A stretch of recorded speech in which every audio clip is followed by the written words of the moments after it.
Alright, part 2 of DC Television's epic crossover. Arrow Season 3, Episode 8, The Brave and the Bold. Now, Season 3 of Arrow has been pretty enjoyable to me, for the most part. There have been a couple of episodes that just kinda seem like filler to me. I mean, we know that the main villain of the season is Ra's al Ghul in the League of Assassins, so what are we doing here fighting Cupid? That episode was but most of the episodes so far have been pretty cool. Let's talk about this one though. And again, spoiler alert. So supposedly this episode takes place a week after yesterday's episode of The Flash, which was part 1 of this crossover. We start off, the Arrow and his crew are going after Captain Boomerang. See, this is what I mean by filler. I thought we were over the episodicness in Arrow. Do you really think that this guy is gonna have any relevance in the overall story arc of this season? No, the correct answer is no. But anyways, this guy murdered an Argus agent, so now Argus is going after this guy. Whenever Argus makes an appearance on this show, I always get excited because it's Amanda Waller and there might be a mention of the Suicide Squad. It's interesting though. What with Waller being in this show and the movie coming out in 2016, the Suicide Squad has become pretty damn popular. I just can't wait to see Harley Quinn. Margot Robbie better kill it. So the Arrow crew is working the mission and we get a visit from the Flash and Cisco and Caitlin. Cisco and Caitlin had the best reason for coming over to Starling City, because they just wanted to. When the Arrow and his crew were visiting Central City, it's because they were working on a mission. These guys just want to see the Arrow's cool stuff. I liked when Cisco said, "Do you guys have an Arrowmobile?"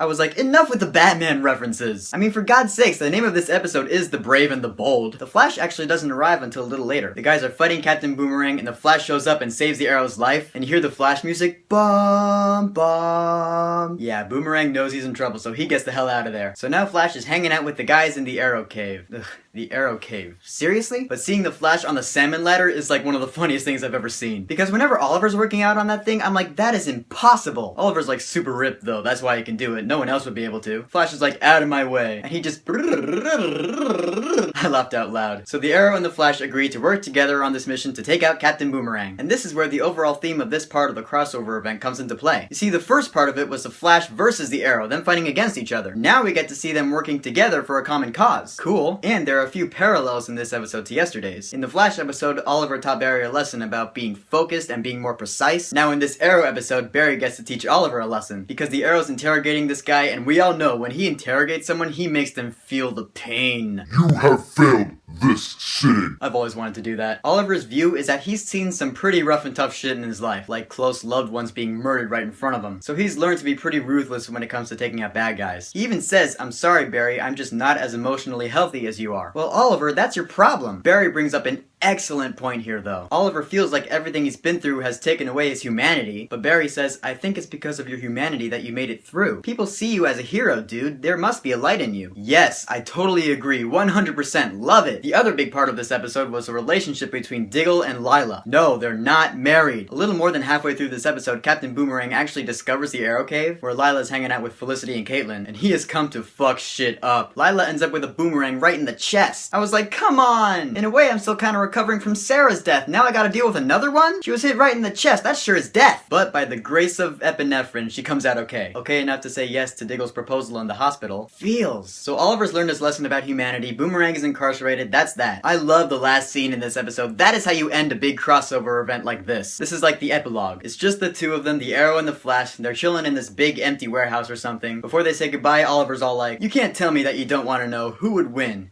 Me or you?" A little friendly battle. Ready, set, go! What an awesome ending. You gotta give all sorts of props to the people who work on these shows. Props to Greg Berlanti for coming up with the idea for them in the first place. Props to Stephen Amell, Grant Gustin, all the actors. This is what superheroes are all about, and I'm looking forward to the next time these guys cross over. So the two-night Arrow Flash crossover event. Did you watch it? Which episode did you like better? When do you think they'll cross over again? Whatever you think, go ahead and leave a comment. And don't forget to subscribe.